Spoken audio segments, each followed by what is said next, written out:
అన్న 'యాత్ర 2' సినిమా ఎట్లా అనిపించింది? యాత్ర బాగుందండి సినిమా. అంటే సినిమా స్టార్టింగ్ రాజశేఖర్ రెడ్డి గారు ఒక 15 మినిట్స్ ఉంటారు. ఆయన ఉన్నంత వరకు కూడా నిజంగా ఏదో తెలియని ఆనందం వచ్చేసింది. ఉంటే బాగుండనే ఒక బాధ కూడా అనిపించింది. నిజంగా ఆయన ఉంటే గనక నిజంగా పీఎం పొజిషన్‌లో ఉండేటోళ్ళు ఆయన. ఎందుకంటే ఆయన మడమ తిప్పరు, మాట తప్పరు అనే ఒక మాట చాలా సార్లు రిపీట్ అవుతూ ఉంటదన్నమాట సినిమాలో. సో క్యారెక్టరైజేషన్‌లు గాని కొన్ని కొన్ని అర్థం కాను అంటే మనకి రాజకీయం వాళ్ళు చేసే వాళ్ళకి అర్థమవుతది గానీ, కొత్త వాళ్ళకి క్యారెక్టరైజేషన్స్ ఎవరంటే ఇప్పుడు కొడాల నాని గారి క్యారెక్టర్ అర్థమవుతుంది. భారతి గారి క్యారెక్టర్ అర్థమవుతుంది. ఇలా కొంతమంది చాలా మంది అసెంబ్లీలో జరిగే సీన్‌లు కొన్ని అర్థం కాలేదు కానీ సిఎంఆర్ ఫ్యామిలీ మాల్ ఇప్పుడు మన కేపీహెచ్బీలో ఫిబ్రవరి 10వ తేదీన ప్రముఖ నటి శ్రీలీల గారిచే ఘన ప్రారంభం. సినిమా అంతా కూడా అయిపోయాక అంటే రాజశేఖర్ రెడ్డి గారు హెలికాప్టర్స్ అవన్నీ అయిపోయాక సీన్లు జగన్ గారు ఎంటర్ అయ్యాక జరిగిన పరిణామాలు ఎలా ఉన్నాయి, ఆయన్ని అంటే అక్రమ కేసులు పెట్టి జైలుకి ఎలా పంపించారు, జైలుకి ఎలాగ పంపించేశాక మళ్ళీ తర్వాత ఎలా పరిణామాలు జరిగినాయి, అలాగే ఈ సినిమా అంతా కూడా తెలియని వాళ్ళకి జరిగిన కథే చూపించారు. అంటే కల్పిత పాత్రలు ఏం చూపించకుండా అసలు ఏం జరిగింది అనేది క్లియర్ కట్గా చూపించి ఆయన లాస్ట్ తెలుగుదేశం పార్టీ ఓడిపోయాక ఈయన సీఎం అయ్యాక ఏంటనేది క్లారిటీగా చూపించారు. సో డైలాగ్ వర్షన్ వచ్చేసరికి డైలాగులు భలే రాశారండి నిజంగా. జైల్లో ఉండేటప్పుడు కొన్ని డైలాగ్స్ ఉంటాయన్నమాట. పిల్లిని అడవిలో వదిలేస్తే పిల్లి అవుతుంది, సింహాన్ని జైల్లో వదిలితే అది సింహమే, అది కడపోడురా ఆడు మాట తప్పడు, వాడికి వేడి ఎన్ని కొత్త ఏం కాదు కడపోళ్ళకి అని కొన్ని డైలాగ్స్ అయితే మాత్రం థియేటర్లో గోల అసలు. సో ఇదేంటంటే రాజకీయంగా ఏదో హైప్ క్రియేట్ చేసి ఓట్లు వేయించుకున్నట్టుగా కాకుండా జరిగిన కథని క్లియర్ కట్గా చూపించినట్టు ఉంది. సో డైలాగ్ వర్షన్స్ అన్నీ బాగున్నాయి, అంతా ఓకే. కానీ షర్మిల గారిని ఎందుకు పెట్టలేదు అనేది అర్థం కాలేదు, రోజా గారిని ఎందుకు పెట్టలేదు అర్థం కాలేదు అసలు. లేదంటే రీషూట్ జరిగిందా అంటే కొన్ని గొడవలు జరిగాక రీషూట్ జరిగింది అనేది కొంచెం అర్థం కాలేదు. ఎందుకంటే దీంట్లో షర్మిల గారినే కాకుండా 2014లో గెలిచినప్పుడు పవన్ కళ్యాణ్ గారు కూడా టీడీపీతో పొత్తుతో ఉన్నారు. పొత్తుతో అంటే వీళ్ళెవరిని లోకేష్ గారిని కూడా చూపించలేదు కదా. వీళ్ళ ముగ్గురు మెయిన్ షర్మిల గారి క్యారెక్టర్ అసలు ఇంతవరకు చూపించలా మూవీలో. బయోపిక్ అంటే ఫ్యామిలీలో పరంగా ఉంటారు కదా. అసలు ఆవిడ ర్యాలీలు చేశారు, అసలు ఆవిడది ఎందుకు చూపించలేదు? అదేనండి, ఎందుకు అంటే ఇప్పుడు ఆవిడ ప్రచారాలు కూడా చేశారు. డాక్టర్ వైఎస్ రాజశేఖర రెడ్డి గారు మరణం తర్వాత మా అన్న జగన్మోహన్ రెడ్డిని గెలిపించండి అని చెప్పి ఎన్నో ప్రచారాలు చేశారు. సో ఎందుకనేది సినిమాలో పెట్టలేదనేది ఇప్పటికీ అర్థం కాలేదు. ఒకవేళ మధ్యలో పెట్టి మధ్యలోంచి మళ్ళీ సినిమా అంతా సగం అయిపోయి తీయాలన్నా కుదరదు. సో మళ్ళీ రీషూట్, ఎందుకంటే కొన్ని వేల మధ్యలో జరిగిన షూట్ కాబట్టి ఫస్ట్ నుంచి ఈ క్యారెక్టర్ అనేది తీసుకోలేదు అనుకుంటా. సో ఎలాగైనా సరే ఇప్పుడు ఆ క్యారెక్టర్ పెడితేనే సినిమా అనేదేం కాదు, కానీ జరిగింది యథార్థ కాదు ఎలా ఉందో అదే చూపించారు. సో చాలా మంది పెద్దవాళ్ళు చాలా మంది ఆయన హాస్పిటల్ కానీ ఆరోగ్యశ్రీ పథకాలు కానీ ఏమైతే చేశారో అవన్నీ చూపించినప్పుడు అయితే మాత్రం చాలా ఆనందం వేసింది అనమాట. నిజంగా రాజశేఖర రెడ్డి గారు అనే వ్యక్తి ఎన్ని తరాలైనా ఎన్ని యుగాలైనా సరే ఆయన్ని మర్చిపోవడం అనేది జరగదని ఈ సినిమా రూపంలో చూపించారు అనమాట. సినిమాలో 2019లో గెలిచిన తర్వాత వైఎస్ జగన్మోహన్ రెడ్డి గారు పవన్ కళ్యాణ్ గారి పేరు కూడా అట్లీస్ట్ ఓడిపోయినట్టేనా, ఆయన పేరు కూడా రాలేదు అసలు సినిమా మొత్తంలో. లేదండి, అసలు ఆ పవన్ కళ్యాణ్ గారు కానీ లేకపోతే ఇంకా ఎవరిని కూడా చూపించలేదు. అసలు ఆ థాట్ కూడా సినిమా చూసినప్పుడు రాలే పవన్ కళ్యాణ్ గారు. అంటే రాజకీయంగా ఒకరిని దెబ్బ కొట్టాలన్నట్టుగా సినిమా చూపించలే. అంటే మొత్తం వైసీపీకి పాజిటివ్ గా చూపించారు. ఆయన పార్టీ పెట్టాక ఎలా అయితే మధ్యలో పరిణామాలు జరిగినాయి, ఆయన గెలవకుండా అక్రమ కేసులు పెట్టి జైలుకి ఎలా పంపించారు, జైలుకి వెళ్ళాక మళ్ళీ జనాదరణ పొంది మళ్ళీ ఈయన పాదయాత్ర ఎలా స్టార్ట్ చేశాడు అంటే రాజకీయ నాయకులు నమ్మకరా ప్రజలు నమ్ముకోరా అని చెప్పి ఒక క్లైమాక్స్లో ఒక సీన్ గుర్తుపెట్టుకుంటారు అన్నమాట. నువ్వు రాజకీయ నాయకులు నమ్మి డబ్బు పెట్టుకున్నా వాళ్ళు జంపర్స్ అయిపోతారు కాబట్టి ప్రజలు నమ్ముకో అని ఆ స్టోరీ పరంగా మనకి జరుగుద్ది అనమాట. అంతే. పరిణామాలు పొందేటప్పుడు ఓడిపోయిన వాళ్ళని చూపించాలి. వరుసగా ఉన్న పార్టీ ఇప్పుడు ఏపీలో ఎన్ని పార్టీస్ ఉన్నాయో వాళ్ళ ముగ్గురిని చూపించాలి కదా డీటెయిల్ గా. అసలు ఫ్యామిలీలో షర్మిల గారిని తీసేశారు కదా అసలు. అవునవును, షర్మిల గారిని తీసేశారు. కానీ ఇలా రాజకీయంగా ఇంకా ఏమైనా గొడవలు జరుగుతాయేమో అన్నట్టుగా ఏమన్నా అనుకున్నారో ఏమో తెలియదు, కానీ మిగతా వాళ్ళందరినీ కూడా డబ్బు పెట్టి కొనడం చూపించారు, అధికార పార్టీని ఇస్తానని చూపించారు, అన్ని చూపించారు. సో ఏదైనా కూడా అంటే యథార్థ సంఘటన ఎలా జరిగింది అనేది చూపించారు, కానీ వేరేలా బ్యాట్ చేయాలని ఏం చూపించలేదు. అసలు ఆ ఆలోచన కూడా ప్రతి ఒక్కరికి అర్థం కాదనమాట. అంటే నీట్గా ఉంది, సినిమాలా చూపించారు. పార్ట్ 1 పాదయాత్రతో స్టార్ట్ చేశారు, పార్ట్ 2లో ఎండింగ్ అయిపోయి జగన్మోహన్ రెడ్డి గారు సీఎం ఎలా అయ్యారు అనేది చూపించారు. అంతేగాని యాత్ర 3 కూడా ఏమైనా ఉందా పార్ట్ 3? యాత్ర 3 అనేది ఈ ఎలక్షన్స్ అయిపోయాక అప్పుడు ఊపు అందుకుంటుంది. అప్పుడు 3 ఏంటి 4, 5, 6, 7, 8 కూడా తీసేస్తారనమాట. జీవ గారి యాక్టింగ్ ఎట్లా అనిపించింది ఓవరాల్ గా? అమ్మో, ఆయన క్యారెక్టర్ బాగుంది. ఆయన క్యారెక్టర్ ఒకటి బాగుంది. సురేష్ గారి క్యారెక్టర్ ఒకటి బాగుంటుంది. అంటే సురేష్ అనే క్యారెక్టర్ ఇంపార్టెంట్ క్యారెక్టర్. ఎందుకంటే ఆయన జగన్మోహన్ రెడ్డి గారు నమ్మి పోలీసులతో తన్నులు తిని అక్రమ కేసులు అనుభవించానా కూడా వీడు సురేష్ అనే క్యారెక్టర్ ఇంకొక పార్టీలోకి ఎందుకు వెళ్ళలేదు అనేది విశ్వాసం పెట్టుకుని ఆయనకు ఒక పదవి ఇస్తాడనమాట. అది బాగా నచ్చింది. సో ఆయన అయితే మాత్రం చాలా హ్యాపీ. సురేష్ గారు అనే క్యారెక్టర్ నందిగామ అది బాగా నచ్చింది అనమాట. సో ఎలాగైనా సినిమా బాగుంది. సో దీనికోసం అనవసరమైన రాజకీయం పరంగా చూడకుండా సినిమాలో చూస్తే బాగుంటుందని నేను అనుకుంటున్నాను. ఓవరాల్ రేటింగ్ ఎంత ఇస్తారు? ఓవరాల్ రేటింగ్ 5/4 ఇస్తాం బ్రో. యాత్ర 2 మూవీ గురించి ఏం చెప్పు? బ్రో సినిమా మాత్రము పాలిటిక్స్ సంబంధం లేదు బ్రో. ఐ మీన్ అంటే ప్రజెంట్ పాలిటిక్స్ సంబంధం లేదనమాట. ఎక్కడి నుంచి మొదలైందంటే అసలు జగన్మోహన్ రెడ్డి పార్టీ సోనియా గాంధీతో విభేదించి పార్టీ ఎలా పెట్టాడు, ఎమ్మెల్యే ఎలా అయ్యాడు, ఆ తర్వాత దాన్ని ఏమంటారు first time election Rajasekhara Reddy ఎలా చనిపోయారు, వీటన్నిటి గురించి సినిమా ఉండిద్ది అనమాట. ఇప్పుడు ప్రస్తుతము యాక్చువల్గా నేను పవన్ కళ్యాణ్ ఫ్యాను. నేను యాక్చువల్గా ఈ సినిమాకి అసలు రివ్యూ చెప్పకూడదు అనుకున్నాను. కానీ ఏంటంటే పవన్ కళ్యాణ్ గురించి ఏమీ లేదు, అంటే పవన్ కళ్యాణ్ గురించి ఏం నెగిటివ్గా చూపించలేదు కాబట్టి నేను యాజ్ ఎ పవన్ కళ్యాణ్ ఫ్యాన్గా నేను ఈ సినిమాకి రివ్యూ చెప్తున్నాను. అంటే పవన్ కళ్యాణ్ గురించి ఏమీ లేదు, ఇది ప్రజెంట్ కరెంట్ సిచ్యువేషన్ గురించి కాదు, అప్పుడెప్పుడో జరిగిన స్టోరీ గురించి కాబట్టి చెప్తున్నాను. 2014లో పవన్ కళ్యాణ్ గారు కూడా టీడీపీ పార్టీతో పొత్తులో ఉన్నారు కదా? అవును ఉన్నారు. కానీ పవన్ కళ్యాణ్ గురించి ఈ సినిమాలు ఏం లేదండి. యాజ్ ఎ పవన్ కళ్యాణ్ ఫ్యాన్గా చెప్తున్నాను. పవన్ కళ్యాణ్కి నెగిటివ్గా ఉండింటే ఈ సినిమా గురించి చెప్పేవాడిని నేను. అసలు సినిమా గురించి ఎలా ఉంది ఏంటి అనేది అసలు ఇక్కడ దాన్ని ఏమంటారు ఇక్కడ బీభత్సం అయిపోయింది అది. కానీ పవన్ కళ్యాణ్ గురించి ఏం లేదు కాబట్టి యాజ్ ఎ పవన్ కళ్యాణ్ ఫ్యాన్గా చెప్తున్నాను. ముఖ్యంగా డైరెక్టర్ గురించి చెప్పాలండి. డైరెక్టరు అసలు ఆ స్టోరీ తీసుకోవడం కానీ ఒక సాహసం అనే చెప్పాలి. అంటే చాలా బాగా తీసాడని చెప్పాలి. జీవ గారిని చాలా బాగా చూపించారు. అసలు ఈ సినిమాలో జీవ గారిని చూస్తుంటే జగన్ రెడ్డిని చూసినట్టే ఉంది. జగన్ రెడ్డి అసలు పార్టీ ఎలా పెట్టాడు 2011లో, అసలు పెట్టడానికి గల కారణం ఏంటి, రాజశేఖర రెడ్డి గారు ఎలా చనిపోయారు, చనిపోయిన తర్వాత ఆ సిచ్యువేషన్స్ ఎలా ఉన్నాయి, ఓదార్పు యాత్ర ఎలా చేశారు, దాన్ని సోనియా గాంధీ అనే ఆమె అలాగే కాంగ్రెస్ పార్టీ వాళ్ళు ఎలా దాన్ని తొక్కి పెట్టాలని చూశారు, ఈయన పార్టీ పెట్టడానికి గల కారణాలు ఏంటి, పార్టీ పెట్టిన తర్వాత ఎమ్మెల్యేగా ఎలా ఎలక్ట్ అయ్యాడు, ఆ తర్వాత దాన్ని ఏమంటారు సీఎం అయ్యారు కదా, సీఎం అయ్యేంత వరకు అలా సినిమా స్టోరీ చెప్పుకుంటే వెళ్ళిపోయారనమాట. పవన్ కళ్యాణ్ గురించి కానీ, లోకేష్ గారి గురించి కానీ, ఆ షర్మిల అక్క గురించి కానీ, వాళ్ళ ఫ్యామిలీ కదా, ఆవిడది చూపించాలి కదా అట్లీస్ట్ షర్మిల గారు. కానీ ప్రస్తుతం ఉన్న పొజిషన్లో ఎలా ఉందంటే ఆమె దాన్ని ఏమంటారు కాంగ్రెస్ పార్టీలో జాయిన్ అయిపోయింది అనమాట. కాంగ్రెస్ పార్టీ అంటే జగన్మోహన్ రెడ్డిని జైల్లో పెట్టిన పార్టీ కాబట్టి ఆమె గురించి ఏమీ చూపించలేదన్నమాట. అసలు ఆమె ప్రస్తావనే లేదు సినిమాలో. దాన్ని ఏమంటారు మొత్తము లోకేష్ గురించి ప్రస్తావన లేదు, అలాగే పవన్ కళ్యాణ్ గారి ప్రస్తావన కూడా ఏమీ లేదనమాట. మొత్తము సినిమా జగన్ చుట్టూ తిరుగుతూ ఉంటే, రాజశేఖర రెడ్డి మరణం చుట్టూ తిరుగుతూ ఉంటుంది, కాంగ్రెస్ పార్టీని ఎలా ఎదిరించాడు అనే దాని గురించి తీశారు. డైరెక్టర్ గారు ఒక నిజంగా చెప్పాలంటే ఒక సాహసం చేశారని చెప్పాలి. దాన్ని ఏమంటారు ఇప్పుడు ప్రస్తుతం ఉన్న రాజకీయ పరిణామాల దృష్ట్యా జగన్ రెడ్డి గారి మీద సినిమా తీయడం అంటే ఒక సాహసమనే చెప్పాలి. అంటే ఇప్పుడు పాస్ట్ తీశారు 19 నుంచి గెలిచిన తర్వాత చాలా జరిగినాయి కదా, ఇప్పుడు పాజిటివ్ నేను కాకుండా నెగిటివ్గా కూడా చాలా జరిగినాయి. కానీ ఎందుకు పాస్ట్ తీసుకొని తీసి యాత్ర 3 కూడా ఏమైనా ఉండొచ్చు అంటారు? అది నాకు తెలియదండి. అంటే యాత్ర 3 ఎలా ఉంటుందో లేదో నాకైతే తెలియదు.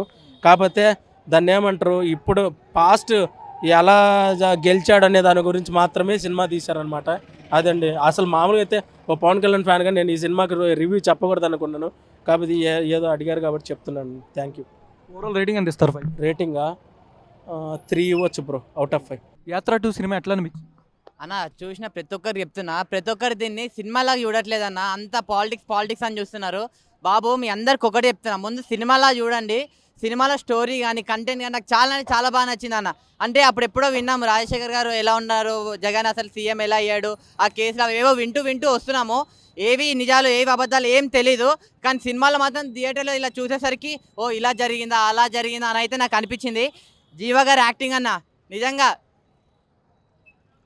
నేను విన్నాను, నేను ఉన్నాను, డైలాగులు కానీ యాక్టింగ్ కానీ నిజంగా జగనన్న లాగానే చేసిండన్న. నాకు నిజంగా జీవ గారి యాక్టింగ్ అయితే వేరే లెవెల్ అనిపించింది.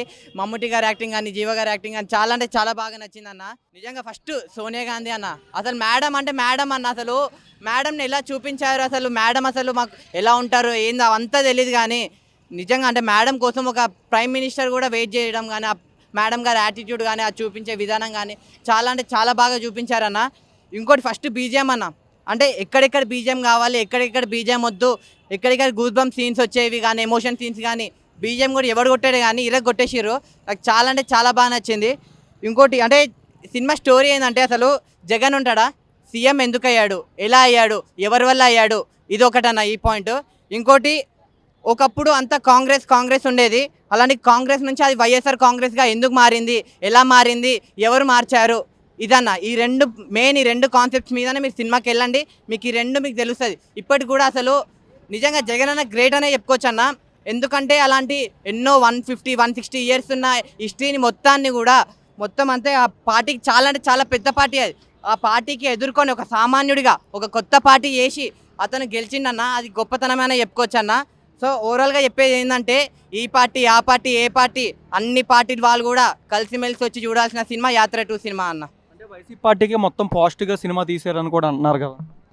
అంటే యాత్ర 2 అనేది వాళ్ళ బయోపిక్ అన్న, అంటే వాళ్ళ ఏమంటారు బయోపిక్ లాంటిది. అంటే అసలు వాళ్ళ స్టోరీలో వాళ్ళు ఎదుర్కొన్న అవన్నీ ఎలా ఉన్నాయి అవన్నీ కలిసిమెలిసి అలానే చూపించారు.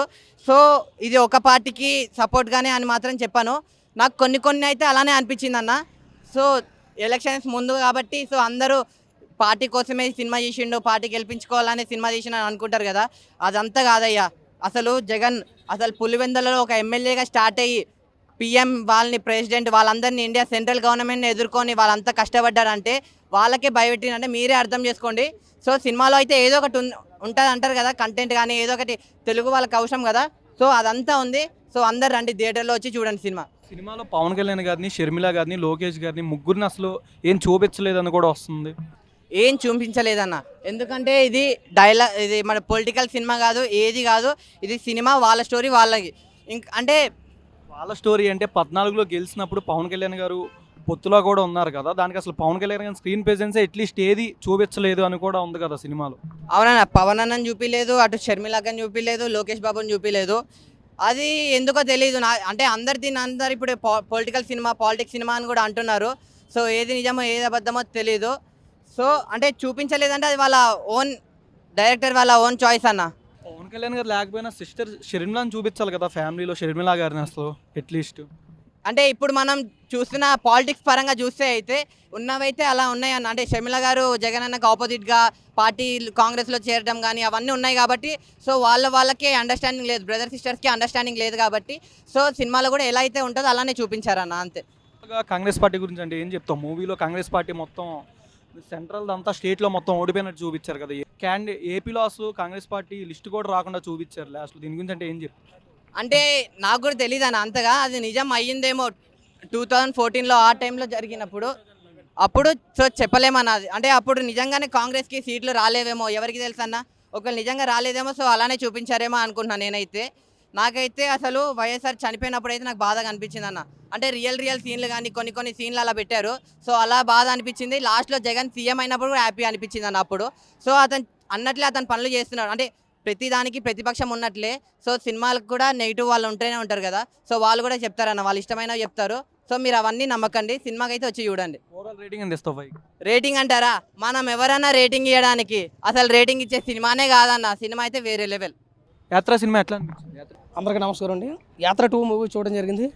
సినిమా చూసిన తర్వాత నాకు నిజంగా ఎందుకు చూసిన అనిపించింది సినిమా. వైఎస్ రాజశేఖర రెడ్డి గారు అంటే నాకు చాలా అభిమానం. అందులో నేను ఆయనకి ఒక రకంగా చెప్పాలంటే భక్తుడిని. కానీ రాజశేఖర రెడ్డి గారు పరిపాలన మరణానంతరం జగన్మోహన్ రెడ్డి గారు 2019లో సీఎం వరకు సినిమా చూపించారు. అక్కడ దాకా మనం మాట్లాడుకుందాం. అయితే ఈ సినిమాలో ఉన్నటువంటి పరిస్థితులు ఎలా ఉన్నాయంటే కాంగ్రెస్ పార్టీని ఎలా ఎదిరించారు, పాదయాత్ర ఎలా చేశారని చూపించారు. కానీ ఒక రకంగా చెప్పాలంటే కాంగ్రెస్ కార్యకర్తలు నాయకులు కూడా ఈ సినిమా మీద స్పందించాలి. ఈరోజు జగన్మోహన్ రెడ్డి గారు అయితే వీళ్ళని కాంగ్రెస్ పార్టీ అయిపోయిందట. కాబట్టి అంటే కొంతమంది ఏమంటారంటే ఉన్నది ఉన్నట్టు చూపించారంటారు. ఉన్నట్టు చూపితే కనుక జగన్మోహన్ రెడ్డి గారు 16 నెలలు జైలు ఉన్నప్పుడు ఇందులో విజయమ్మ గారు పాదయాత్ర చూపించారు. కానీ వాస్తవానికి జగనన్న బాణం చెప్పుకుని తిరిగిన శర్మిలక్క ఇందులో చూపించలేదు. నాకు చాలా బాధ వేసింది. ఫస్ట్ నుంచి లాస్ట్ వరకు శర్మిలక్క కనపడతా అనుకున్నాను, కానీ ఎక్కడ కనపడలేదు. ఫైర్ బ్రాండ్ రోజక్క కూడా కనపడలేదు. వైఎస్ వివేకానంద రెడ్డి గారు కూడా కనపడలేదు. ఎయిర్పోర్ట్లో జరిగిన కోడికత్తి కూడా సీన్ కూడా కనపడలేదు. నిజంగా కనపడుంటే ఉన్నట్టు తీసుకున్నాను. కానీ ఇక్కడ జరిగింది ఏంటంటే కేవలం జగన్మోహన్ రెడ్డి గారిని హైలైట్ చేయడం కోసం సినిమా తీశారు యాత్ర 2 అన్నది. ప్రతి ఒక్కరు ఆలోచించండి. నాకైతే సినిమా అంత అనిపించలేదు. ఎందుకంటే యాత్ర ఫస్ట్లో మనం చూసిన సినిమా రాజశేఖర రెడ్డి గారి సినిమా చాలా బాగుంటుంది, హృదయానికి హత్తుకునేటట్టు ఉంటుంది. అది ఉన్నట్టు తీసుకున్నాడు, కానీ ఇది కేవలం హైలైట్ చేసిన కూడా కోసం ఉంది. కాబట్టి ఎవరు ఒపీనియన్ వెళ్తాయి. నాకైతే సినిమా నచ్చలేదు. చూసిన వాళ్ళు ప్రతి ఒక్కరు ఏమన్నారంటే ఎవరు ఒపీనియన్ వాళ్ళు చెప్పుకున్నారు. అవుట్ ఆఫ్ 5 రేటింగ్ తీసుకున్న 1.5 అయితే ఎక్కువ లేదు. ఓవరాల్గా తీసుకుంటే అట్టర్ ఫ్లాప్ సినిమా అని చెప్పేసి టాక్ అయితే ఉంది. బాధాకరమైన విషయం ఏంటంటే శర్మిలక్క కనపడలేదు నాకు నిజంగా, అదే బాధ.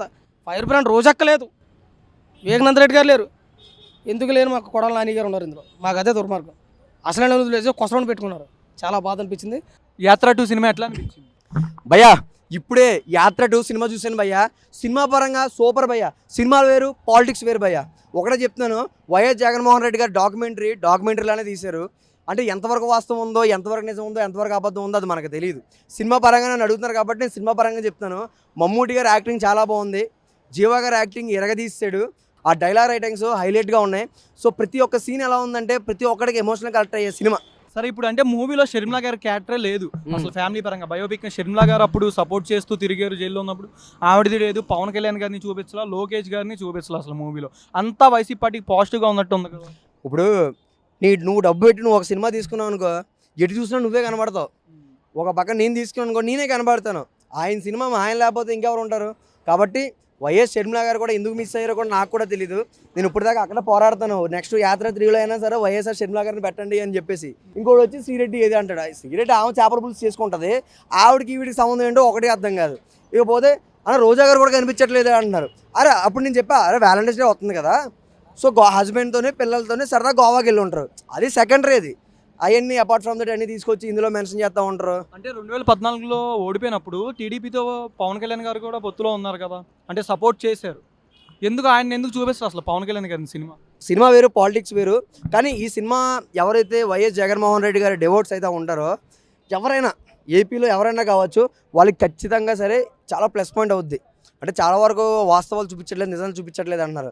అంటే నాకు తెలియదు కదా వాళ్ళ ఇంట్లో ఏం జరిగినా ఏంటి అనేసి. అది ఇప్పుడు అంటే యాత్ర 3 కూడా ఏమైనా ఉండొచ్చా? యాత్ర 3 ఉండొచ్చు, అది డెఫినెట్గా వైఎస్ షర్మిలా గారు ఖచ్చితంగా ఉండొచ్చు, రోజా గారు కూడా ఉండొచ్చు. ఎందుకంటే అదే నెక్స్ట్ నిన్న విన్నాను ఎవరి దగ్గర, ఎందుకంటే నెక్స్ట్ కుమారాంటి గారు కూడా పార్టీ పెట్టబోతున్నారంట. ఎక్కడ గుడివాడ నుంచి ఆమె కూడా మద్దతు వస్తుందంట వైఎస్ఆర్సీపీది. మరి ఎంతవరకు నిజం ఎంతవరకు తెలియదు. ఓవరాల్ రేటింగ్ ఎంత ఇస్తావు 5కి? అవుట్ ఆఫ్ 10 నేను 8 ఇస్తాను.